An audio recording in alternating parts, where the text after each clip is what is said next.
Good morning. Welcome to today's Library Adventures Live. Now today, to celebrate Empathy Day, we're joined by the Greenaway shortlisted illustrator, Yurong, with her book, Shulin's Grandpa. She's going to be telling us all about this later on. And just to get you prepared, she's going to be doing a bit of a draw-along, well, a craft-along, as we're going to call it. So you're going to need to have some scissors, some glue, some coloured pencils or crayons, such as these. Yours might not be on the floor. Two different colours of paper, and either some barbecue sticks or a couple of lollipop sticks would do as well. So we'll be finding out a little bit more about that from Yurong in a few minutes. First of all, I was wondering if anybody saw Tuesday's session. We had the amazing Anne-Marie Anang, and she was talking about her book, I Am Nefertiti. If you get a chance to watch it again on Catch Up, it was amazing. It was a musical session. I say she was talking about it. She played about 5 different instruments. She sang. She showed us the book. It was absolutely fantastic. And you can watch that again by heading to our website, kirkleyslibraries.co.uk/Lao. You can watch that and any of our other sessions as well. Now, we're going to have lots of our Greenaway shadowing groups watching today. And they've already sent in lots of questions in advance. But if you've got any questions for Yurong that you'd like to ask, you can type them in the chat in Facebook and YouTube, and it would be great to have the interaction from you. Now, I think we should bring her in. Let's meet the lady herself. Here she is. Good morning, Yurong. Hi, good morning. How are you doing today? Very good. Excellent. It looks like a good sunny day where you are. Yes, and this morning when I woke up, my eyes suddenly start puffing out, very swollen. Oh no! So I have a bit very itchy eyes. Or is it hay fever? I don't know. It's just, I think maybe I rubbed it too much overnight. It was quite itchy.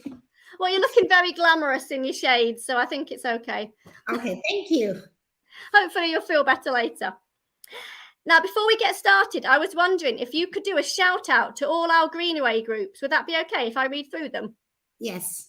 So we've got Our Lady of Lords, Woodside Green, Overthorpe C of E Academy, Wilberley, Wellhouse, Clough Head, Meltham C of E, and Libro Chica's book clubs. They'd really love a nice wave from you. Hi, hello to everybody. Very nice to meet you. And I'm sure there might be other Greenaway groups watching that aren't connected to the library and other people. So good morning to everybody at home as well. Yeah, good morning to everybody at home. Now, it would be really lovely, Yurong. I think in a few minutes you're going to read the book, aren't you? Just to show people that aren't familiar with it. So shall I hand over to you to introduce the book and to read through it? Would that be okay? Yeah, we can do that, yes. Excellent. I will make you a little bit bigger so we can see the book better. Cool. So, okay, everybody, it's very nice to introduce Sulin's grandpa to you. This is a book about a little girl here. She's called Sulin.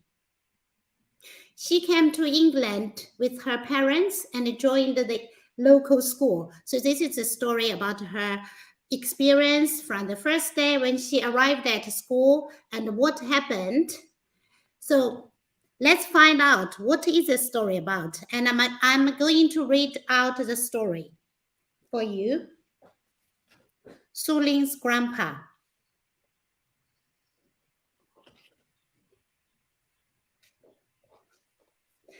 When Sulin came to our school, she wore yellow wellies and a pink coat. She didn't speak English very well. At a break time, some of the girls buzzed around Sulin, trying to get her skip with them. But she stood there on her own at the edge of the playground. "What's up with her?" Barney said. At lunchtime, Sulin sat alone at a table in the dining hall. She laid out little boxes of brightly colored food. We've never seen anything like that."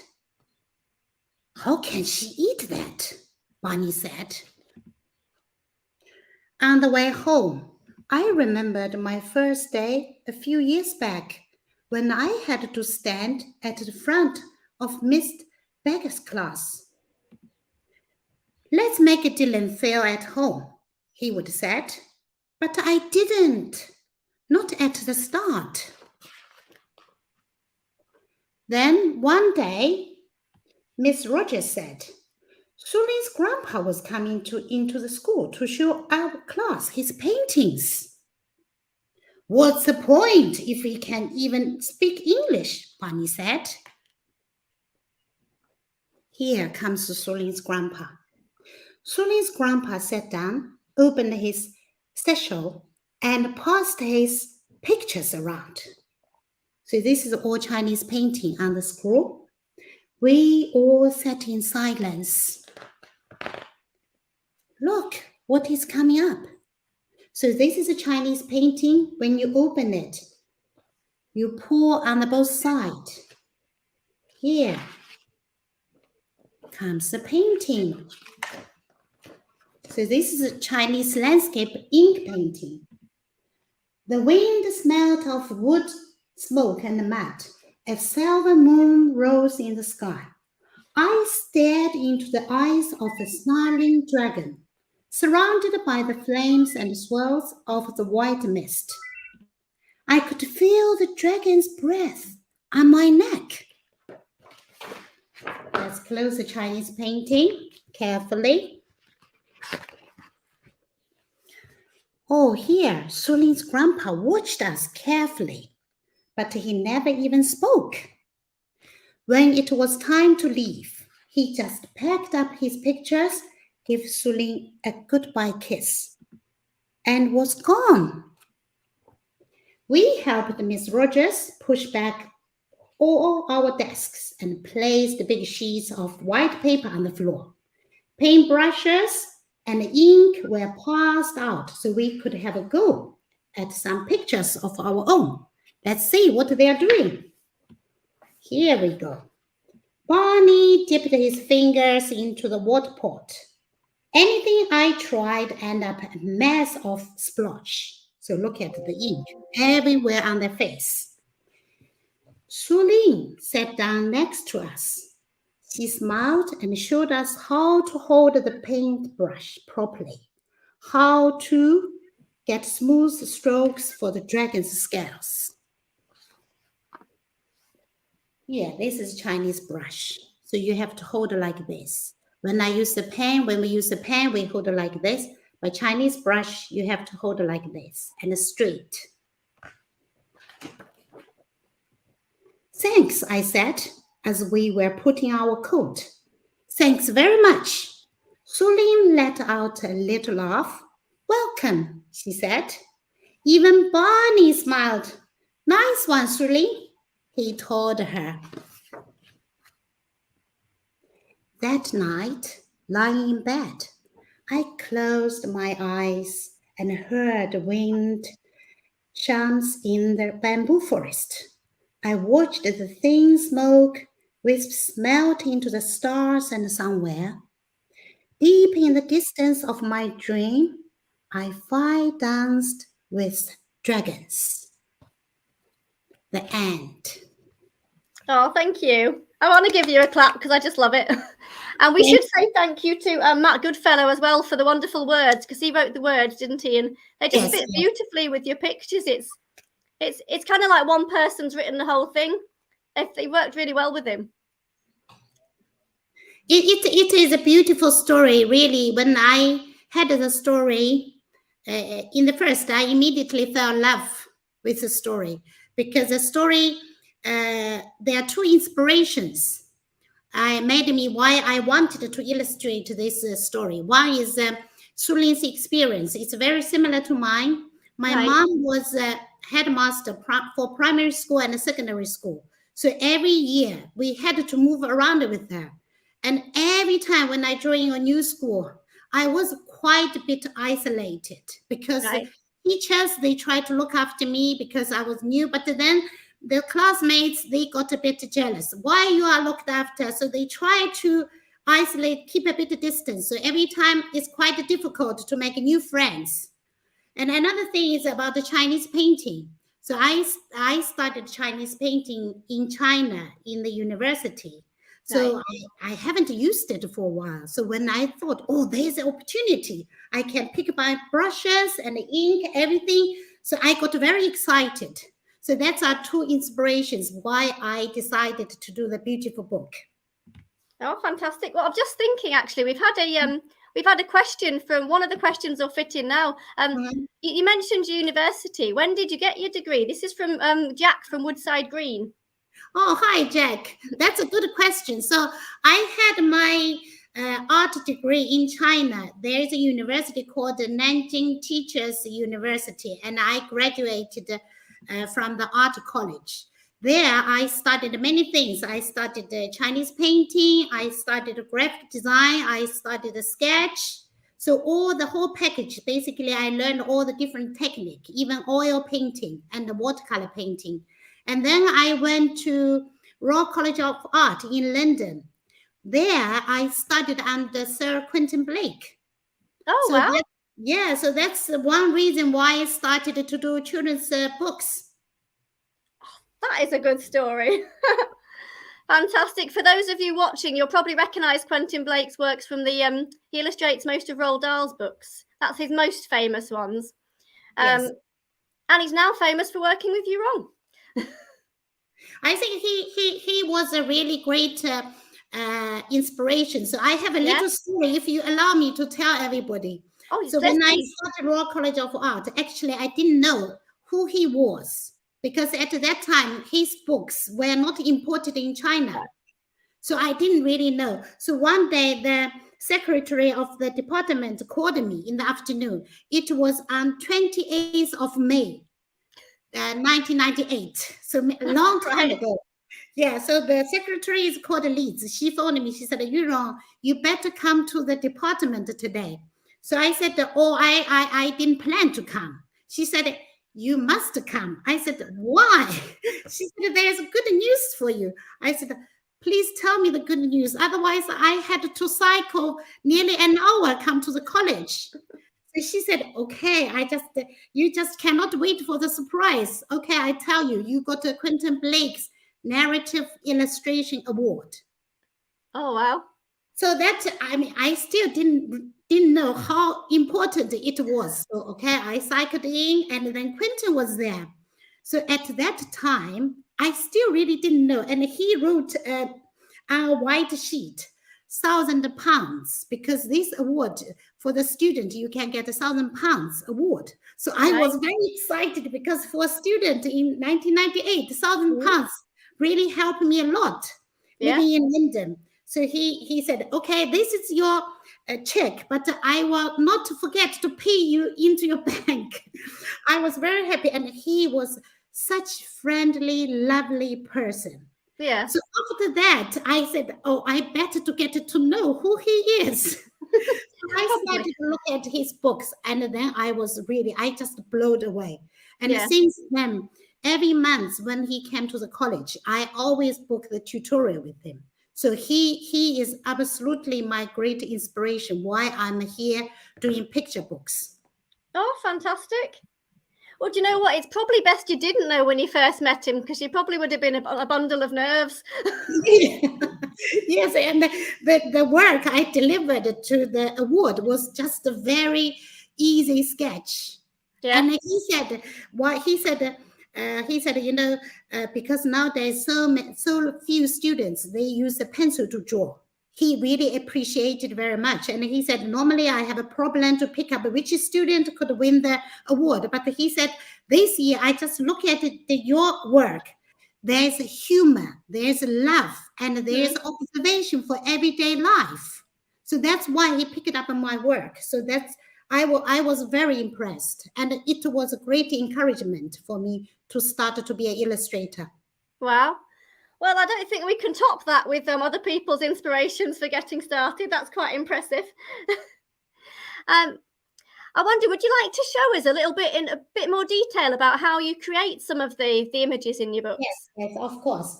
So I want to start to show you what is a traditional Chinese paper cut, because I started to do paper cut just by chance.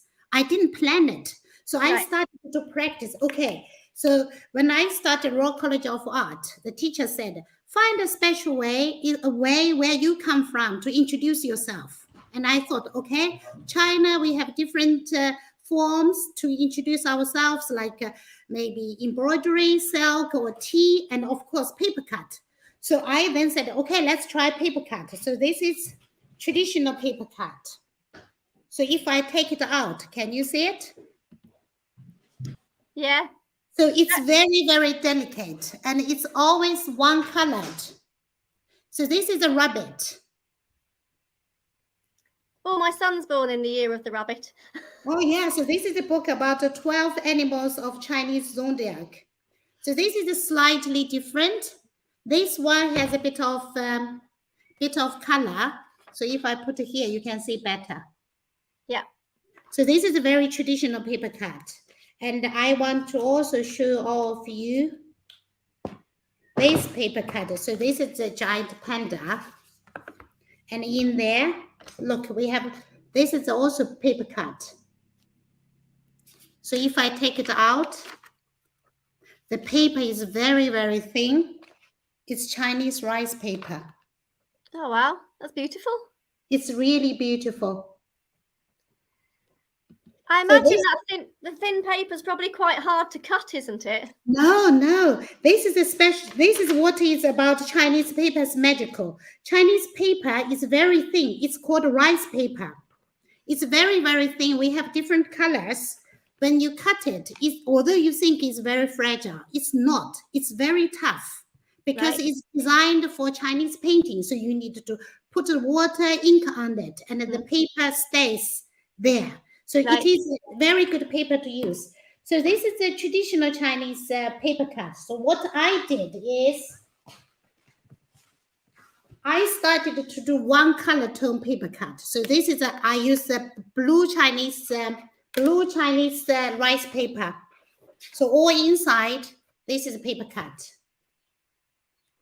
And when I do my paper cut, I use special tissue paper like this in a row, or it's folded like this. So I have many, many different colors, but they are very ordinary. They are just normal tissue paper. I get them from different stationery shops.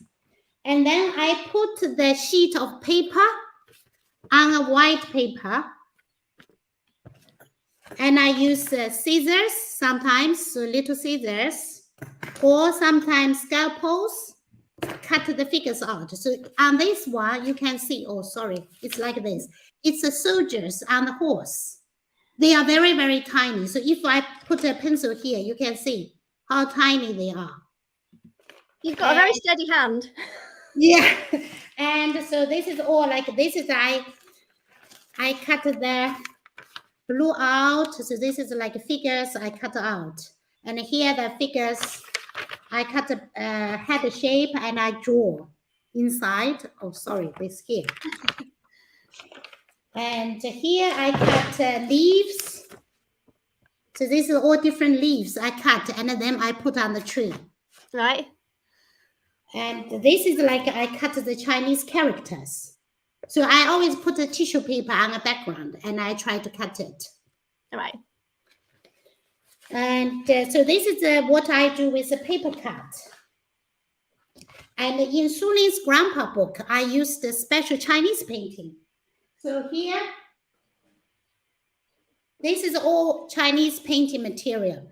We have different types of brushes with different hair. Some hair may be from rabbit, some of them may be from goat. And here, look what's here. It's a red ink. This red ink is especially for you. Each Chinese painter, for Chinese painting, we have a special stamp with our name or some special characters. So when we finish Chinese painting, we put a stamp here and then get to the red ink and then put on the painting. This one is very interesting. So this is the ink stick. And on there are some, there's a pattern of possibly dragon and with some Chinese characters. And what you do is you put here, this is a plate. and you put a little bit of water, and then you do this. You basically ground the ink out, and then you use it fresh. And this one, it's how do you call it? It's a paperweight. Oh, so yeah. Here you have some bamboo and the Chinese characters. So you put down the paper when you paint. Yurong, is that because the paper you sometimes do it on the rolled up paper? Yeah. So you have to use the paperweight. So Yeah. what the paperweight I have is actually very interesting. I have a ruler shaped. So do you see the patterns of fish? Yeah, it's beautiful. So we have many different types of paperweight. And here comes all different types of brushes. Do you see? So some of them are very, very thin. So that's it's like you draw the very thin lines. Oh, it's tiny. Very tiny. So you have to hold it like this. And then basically elbow, you have to lift up. So you do this. You don't do this. It's actually quite difficult to practice. Yeah. And then we have very big ones for like a big ink splash on the paper. And I talked about, like we ground the ink, but you can also use the ink from the bottle. Right.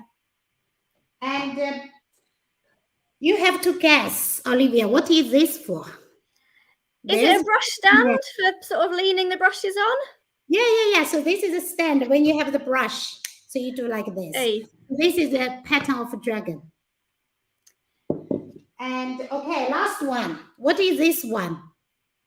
Is that the wrap where you keep all the brushes? Yes, but this one, it's also I made a dead note. I cannot open it. But this one, if you open it, it's like the roll when you make a sushi. Oh, yeah. Yeah, it's the same. So it's made by bamboo. Right. Yeah. So this is I forgot to show you some Chinese paper. So this is a Chinese paper in a fan shape. This is like a fan and some. So do you see the golden patterns there? Oh, it's like a watermark almost. Yeah, it's like a watermark. Yes. So it's like a sprinkle of golden color, and this is the paper in the circle with a gold color. Yeah. Normally, I think the most normal one is white, and this is also very special paper. Look carefully what pattern you can see. A dragon.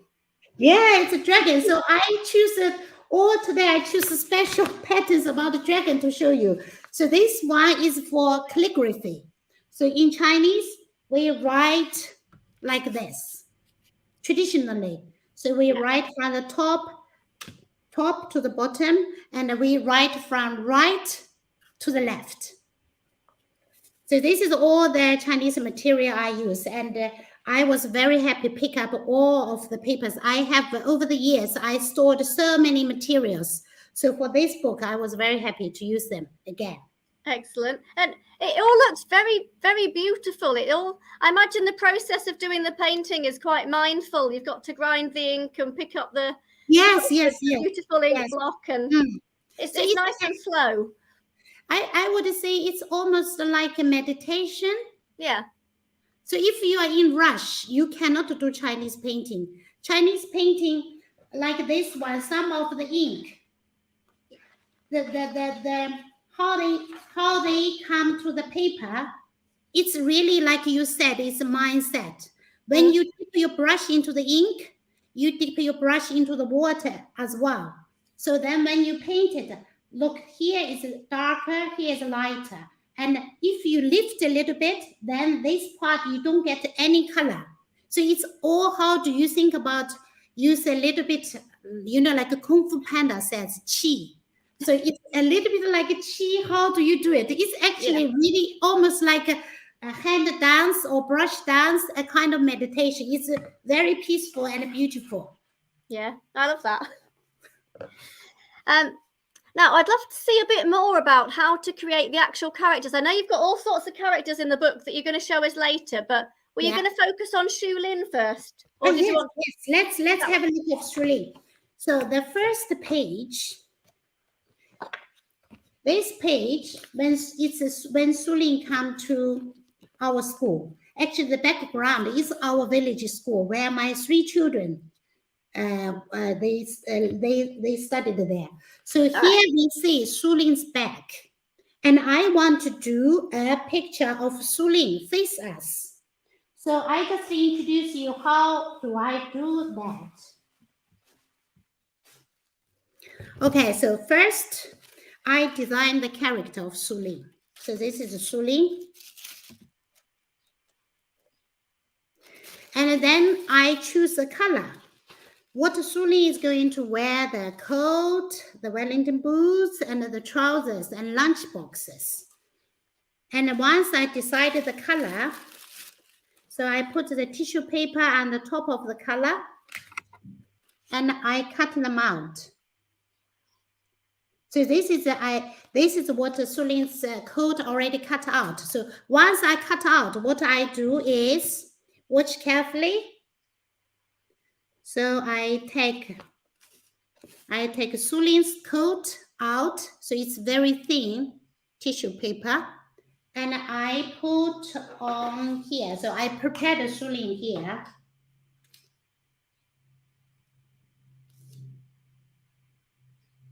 So here is Sulin's coat. And remember, it's Sulin's first day coming to the new school. And if you look at her face, I tried to draw her eyebrows. Both sides are going down a little bit.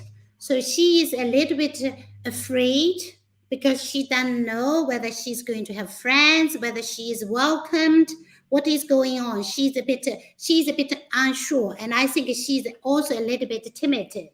So that's why her expression looks like this. So when we start a new school or start a new place, moving house, we always have a little bit of worry. Okay, so now let's put her trousers on. So I take off from this paper. So here is one leg, another leg. Okay, now Wellington boots. And look, Sulin's one foot is on the top of other. So this is her body language. She's really very insecure. And when we have new friends coming to school, if we can feel how they feel, we will be very kind, doing everything to help them to settle into the new school. So now comes the lunchbox. So here's Sulin's lunchbox. Oh, what I have gotten here. Let's put the color on. So what is one thing about the paper cut is quite interesting. When I put the pink color on, here I have the green background. So you see, they're pink to green, they come together, become a little bit purplish. But the top shoulder part is very pink.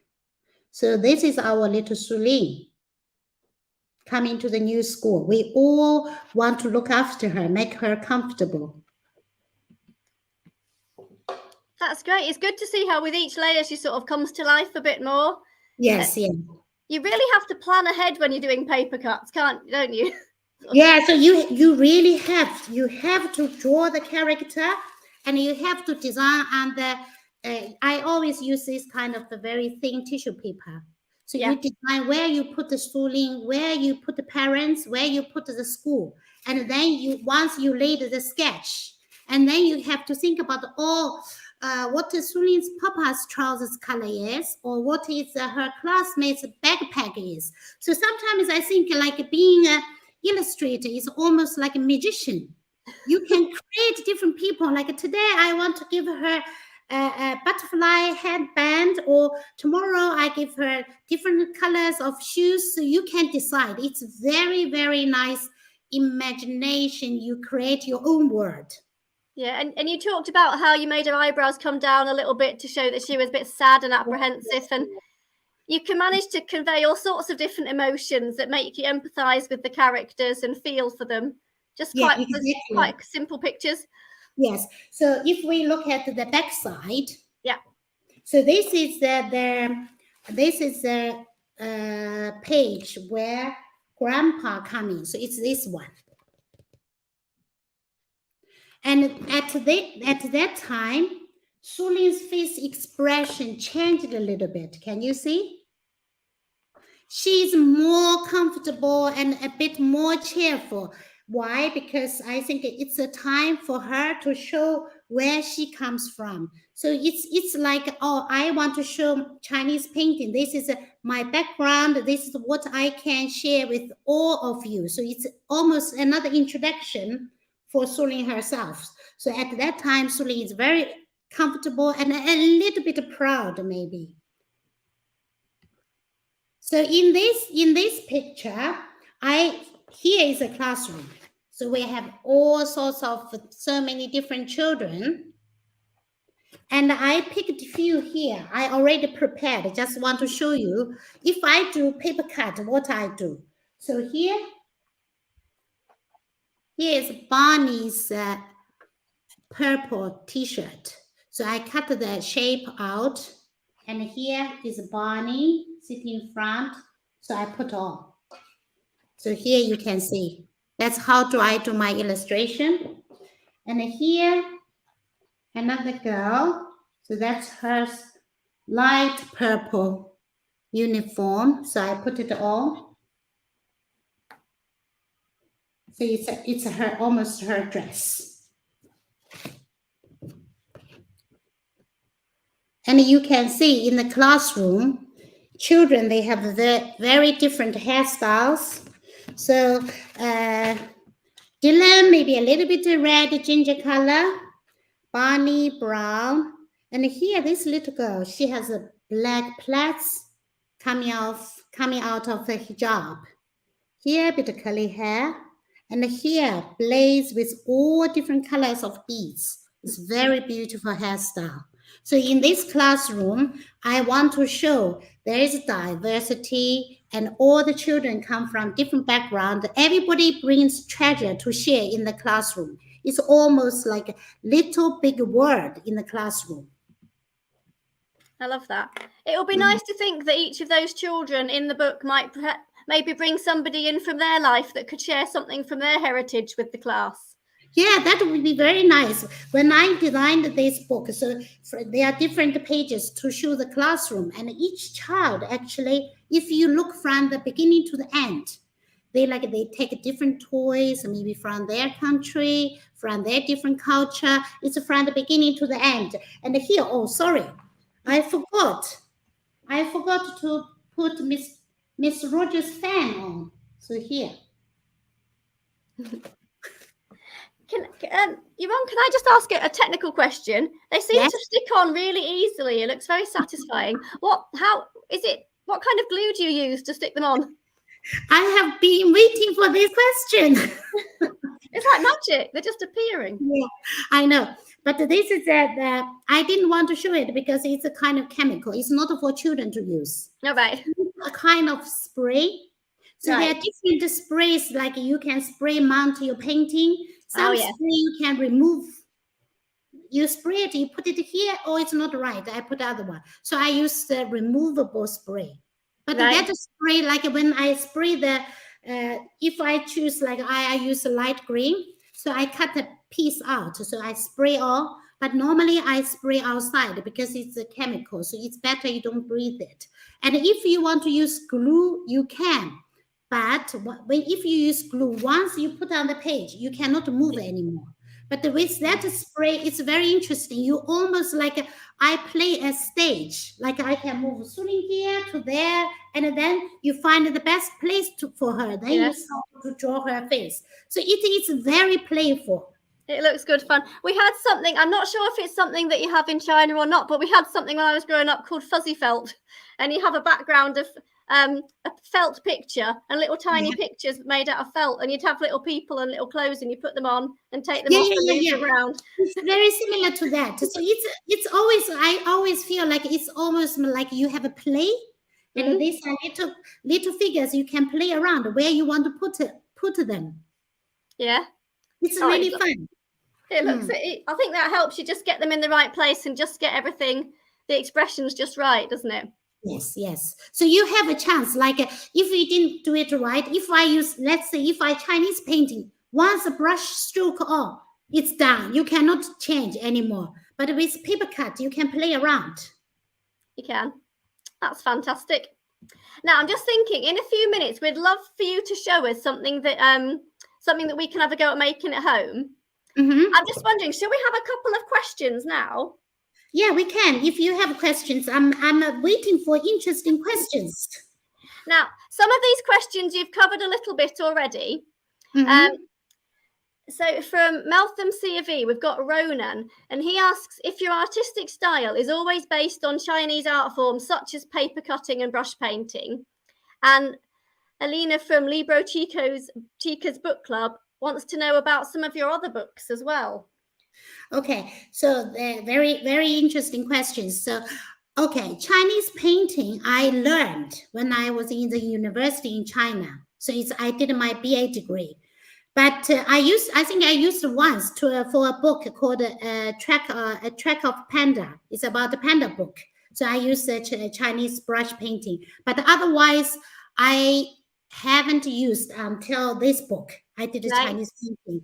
So it is, but use Chinese painting format to create children's books are very different than normal Chinese painting. So, but because I learned the technique, but I still need to teach myself how to use the technique to present into picture books.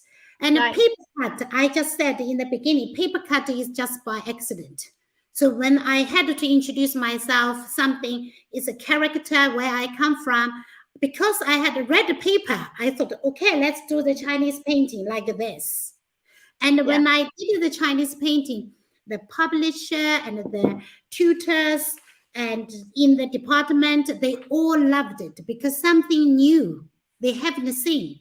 Then they said, okay, Yurong, this is something about you. Why don't you carry on? So I said, okay, I haven't really learned about it. So since then, actually, because everybody's encouragement, I carried on, teach myself.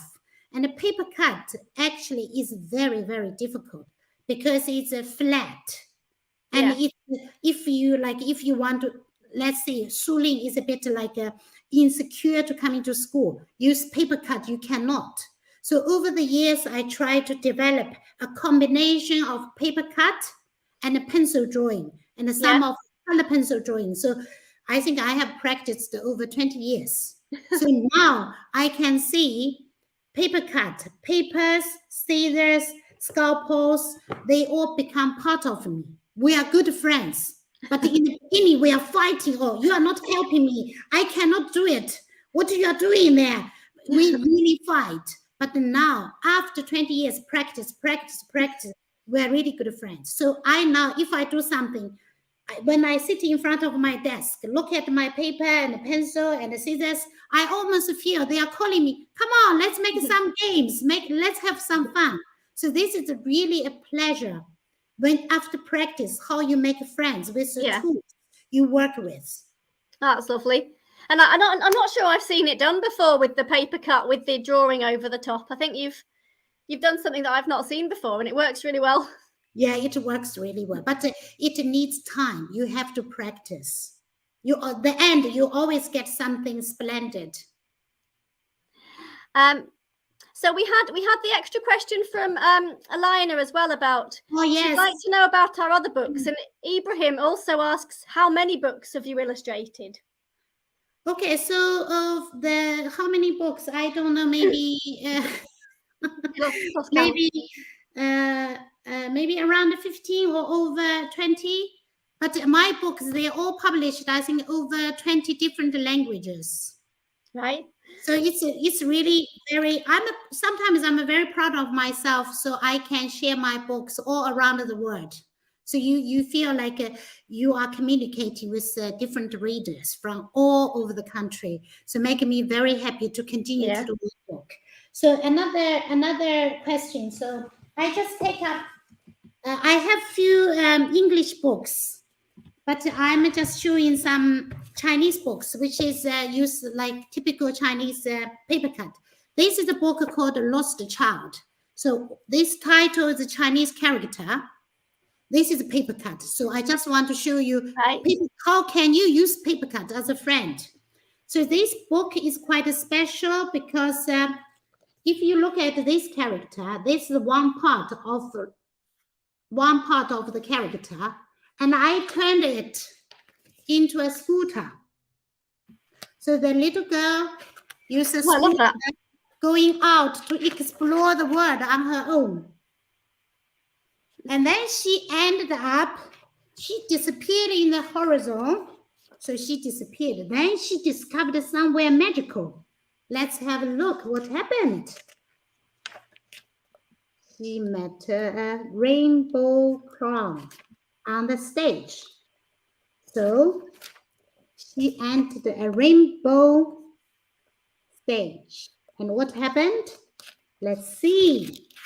So here, I introduced the traditional paper cut again. So it's one color. So on there, she crossed the rainbow, first the color red. So this is a red paper cut. She met some friends. And then,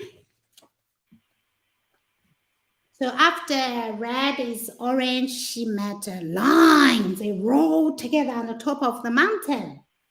And then she met the dinosaur, have a slide. And the monkey pick up the candies everywhere you want, any candy you wish. And here, she dived in the sea with a crocodile, pick up the biggest pearl ever. And here, she stand on the top of giraffe to pick up a star. Here, everybody, this one should be purple, so everybody falling asleep. Look, she has a star. And what happened is she came out of the rainbow purple color door and gave the star to the clown and said goodbye, went back with the scooter again. So this one is quite playful because I came back with a single color paper cut again. I love that. I was going to say we definitely need that in England, but did you say the scooter shape was based on a Chinese letter or a Chinese word? So Chinese word. So this is one. Do you see the first word? Yeah, with the scooter shape. The scooter shape. So the end, actually, if you look at the back, scooter shape back to another character. So she said goodbye. She went home again. So she said goodbye, and the scooter, the parts of the character come back. Excellent. It's very difficult because there's a publisher in New York said, oh, whether we can do this book in English. So everybody in front of the screen, you can think about it for me, help me to think about whether it's possible I can turn this book into English. I'm sure you could do something with the letter L, but I think it would be lovely to introduce people to the Chinese words. I don't see why we couldn't have the Chinese alphabet in an English book. Yeah, it's possible. So this is like my little boy is doing GCSE Chinese, and he finds this is quite fascinating. How can you turn one part of the character to a scooter? Well, that's a project for him then. We'll watch this space. Mm-hmm. So any other book? This is a book I did with a rope. Oh, wow. So each page you open. So what you see, what the rope can do for you. This is washing line. And here, what is this? So this is like you use a rope, made a mat, and you turn it to a building yard. So the boy is playing a truck. And this is pulling a dog. So every time you see the rope come out to the same place. Fantastic. And the last page, I want everybody guess what happened. So the end. Yeah, look. Oh. I wouldn't tell you the next page. You have to guess what happened. Oh, it could end very badly. So you have to think about it. If you know the answer, you can tell me later. So this is about the robe, and I also this is a book about the footprint, so you can see this is the cover. jacket. If you open it, so this is the shape of the footprint. Oh yeah. But all these are paper cut. They're fantastic. Jacob was wanting to know, how old were you when you started painting, or when you started making art, shall we say? Okay, so I have a really very good story to tell, because I think I really, with a very deep passion for art. So when I was in the primary school, and we had a little textbook for painting, for art. And one day I just couldn't find that book. I was so desperate. I was really desperate. I just remember, I think possibly when I was in year 4 or 5. And I was so lost, so upset. And then 3 days later, the art textbook turned up because my uncle borrowed it and he didn't tell me. So from there, I realized I just have a love for art. But I got a training of art properly when I was trained to be a primary school teacher. So I was a primary math school teacher for 2 years. All right. So when I started the training, I would say possibly when I was 13 years old. Oh, so it's nice that you've got some some children's classrooms and things in your book. You've sort of come full circle. Yes, definitely. Yes. Right, we'll have one more question, shall we? And then you could maybe show us your show us the thing we're going to make. Oh, I just have to show you this comment that's been sent in from Christina, who's loving the questions. Great questions, everyone. It is. I think I love all your questions. It brings my mind back. The questions I don't normally think about, but thank you all for your lovely questions. Oh, we've got more where these came from. So just one more before we do the craft. Jacob at Meltham C of E, do you work on more than one painting at once, or more than one picture at once?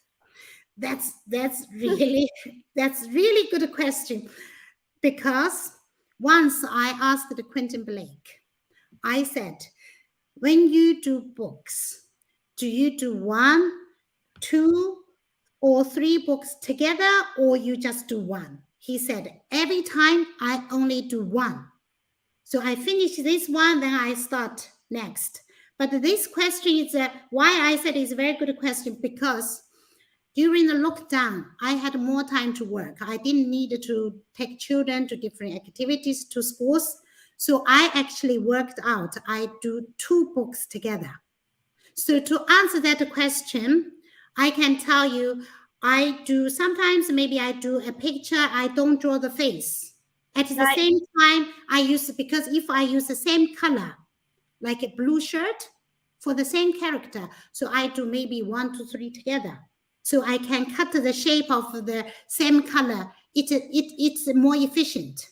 And then maybe I go back, add a different face expression together. So that is very good question to say, I changed my work technique, my work way. How do I teach myself be more efficient? Right.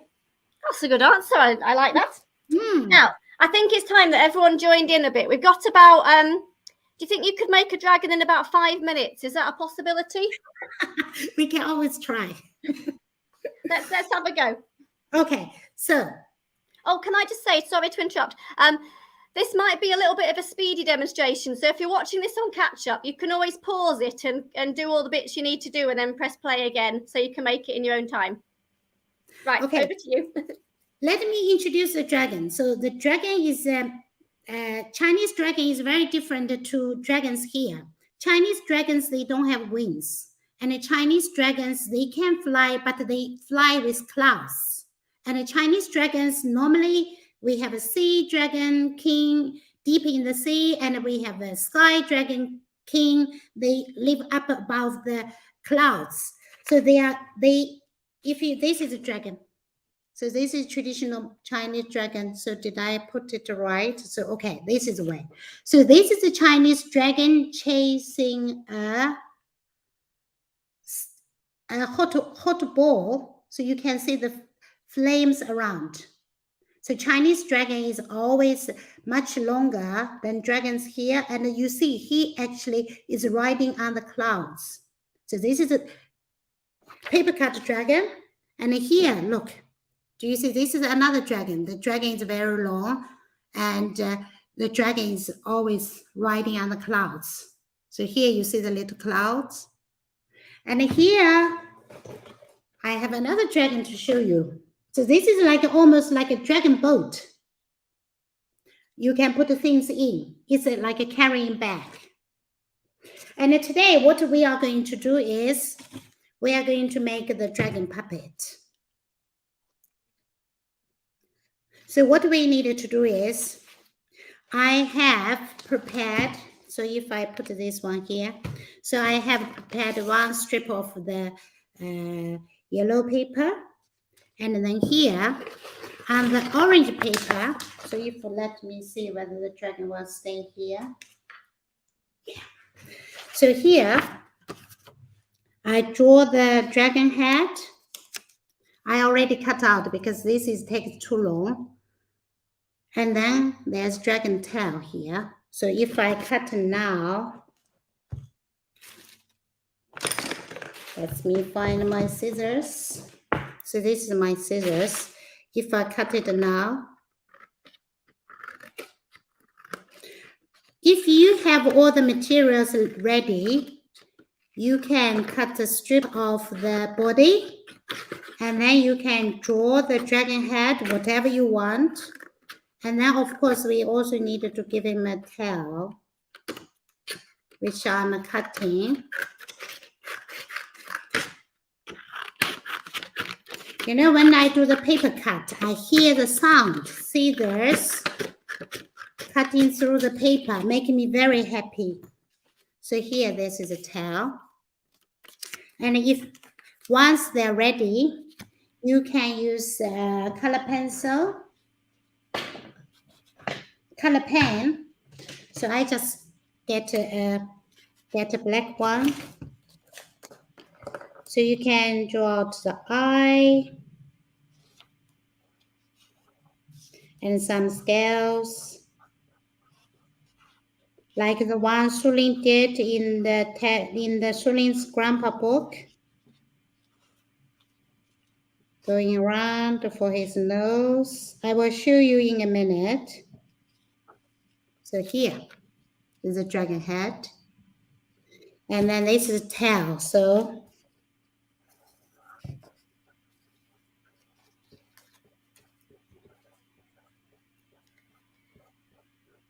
dragons, they are so magical, and I would like to have a dream like Dylan riding the dragon.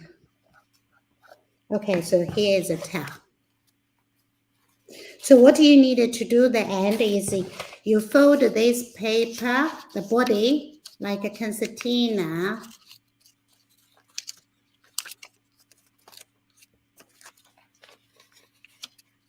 Yeah, that's a body. So afterwards, what you needed to do is, okay, this side, put the head on. You can use a glue stick, put the head on, and then add the tail. Once you finish that, what we needed to do is like what Olivia said, barbecue stick or lollipop stick. So if you fix off, then use the sellotape in the back. Can you see? And then here is your dragon puppet. Fantastic. I am trying to make the world's speediest one as we go along. Yeah, so it's not difficult. So you prepare all the parts and use a glue stick, glue them together. And then add the drawing to put the stick with the sellotape on. So that'll be done. Oh, you're done. Very good. I think I need some more sellotape, but there he is. It's a very quick dragon. Oh, very good. Very good. So you can play. It would be amazing if anybody's made any dragons or any artwork based on any of Yurong's work. It would be lovely if you could send it in to us at our email address, lal@kirklees.gov.uk. We'd love to see it, and we could pass it on to you, Yurong, and show you. Yeah, I would love to see all the different dragons. We can have a dragon party. That would be amazing. Or if people want to put something on social media as well, we can make sure Yurong gets to see that too. Yes, please. I'm looking forward. Now, thank you for that. Sorry to rush through. I just want to get through a few more of these questions. Now, this one, we have loads of people ask this question. Alfred, Kiwi and Olivia from Our Lady of Lourdes, Daisy from Libo Chicas. They all asked, how long does it take to create each page? And Miss Lee from Woodside Green especially wants to know how long it took to create the gatefold centre page. Okay, so this is another very interesting question. So it's dependence on the paper cut. Normally takes quite a long time. So if we talk about the Chinese painting, I would say at least taking me a week. Right. So it really takes a very long time because if we look at it, so for example, this is a gatefold. When you open the Chinese painting, all these are paper cut, and all these are the size as it is. So it takes very much meticulous cut. And after cutting, I also draw on the paper cut. So it takes a long time. But if you are patient enough, when you create it, of course you can think about so much time, maybe a bit tired or bored. But I always try to make something like make my feel very fresh to carry on. After this, I want to do that. For example, this is like a little mountain over the sea with some like a wave, and I want to do a little hill to echo. So I always try to make them communicate, make my own story up. But Chinese painting here, this takes really at least possibly 2 weeks, because Right. all these dots, all these leaves, it's really, I use very small brushes. I explain it to you here. So you have actually each leaf, you make a dot. Wow. So it takes a very long time, but I love it because I know the end when the book is out, everybody will love it. So that keeps me going. And did you have a particular inspiration? Steffi from Libro Chicas asks, what was the inspiration for that traditional Chinese painting in the middle? Okay, so could I take something out to answer this question? Oh, definitely. Okay, so this is okay.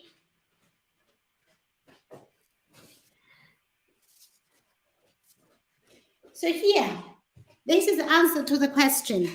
Right. This is this is a traditional Chinese painting. Chinese painting is always mounted on another sheet of rice paper or silk. So when you open Chinese painting, look. Oh, wow. Okay, so this is how do you open Chinese painting. So Chinese painting can be horizontal, can be vertical. So this one, because it's a gatefold, we make it horizontal. So this is how do you open a Chinese painting. Oh, that's beautiful. So if you look at the gatefold, you see Sulin's grandpa's hands and Sulin's hands. It's holding like this. If Olivia, if you can show them. Yeah, exactly. So then you pull open, you see the inside. So that's where the idea comes from. It is based on how do you present Chinese painting. Right. Yeah, so I hope this answers the question, I hope. Definitely. Oh, thank you for that. Right. Excuse me. We might just have a couple more questions, and then I believe you said if we don't get through all the questions, you'd be able to, we could maybe email them to you, and you'd be able to get the answers for them. Yeah. I find all these questions almost like an inspiration for me for next book. So all the questions are very welcome to send it to me, and I will answer them. Excellent. We do have. We just had this from Reese. I think you've already answered this. So Our Lady of Lourdes, Liz at Libro Chicas, and Akil from Woodside Green. What inspired you to become a children's book illustrator? Now, I think you mentioned that with Quentin Blake. I think Quentin Blake is definitely my biggest inspiration, because when I started Royal College of Art, I really, you just go there. I didn't know what I was going to do. You want to explore everything. But because I met Quentin and you narrowed the choice. And also another reason is because Walker Books, at that time when I was a student, they said, we want to wait for you until you finish your degree. We started to do a book. So when I finished my degree, we spent 4 years, did a book called Amelia Goose, A Lovely Day for Amelia Goose. So there, these 4 years, they taught me what is a picture book?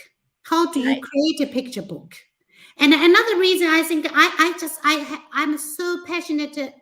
I'm so passionate about children, and I was a primary school teacher. I just love children. I want to do good work, to show them, to bring them to a different world, to display magical world for them. Well, you've certainly achieved that, and I think you've inspired Reese because he wants to be an author, and he wonders if you'd consider illustrating his books in the future. Oh yes, please send me your story. Excellent. Right, we've just got I'm just going to squeeze 2 more in. Okay. It was this one. We've heard a little bit about your childhood. May from Libroticas and Miss Lee from Woodside Green are wondering, do you have an inspirational adult in your life like Shulin's grandpa? And is he based on a real person that either you or Matt know? Okay, because recently I do loads of interviews and I have a very good story to tell. First, I think Matt wrote a story based on his experience. He was a primary school teacher. He's a poet now, but this story happening in his classroom. And I was not lucky enough. I didn't have an artist grandpa, but I had my father was amazing. So when I was a child, once we followed my mother's post. We lived beside a bamboo forest. The bamboo forest is possibly 200 meter long, 150 meter width, and surrounded by a river. So our home is on the corner. Then we cross a bridge. On the bridge, we have a bamboo gate. When we open the gate, we have hundreds of chickens there on the one end. And then you cross a little path in the middle of bamboo forest. Maybe you need at least 15 minutes. Then you go to the other side. Other side was our vegetable garden.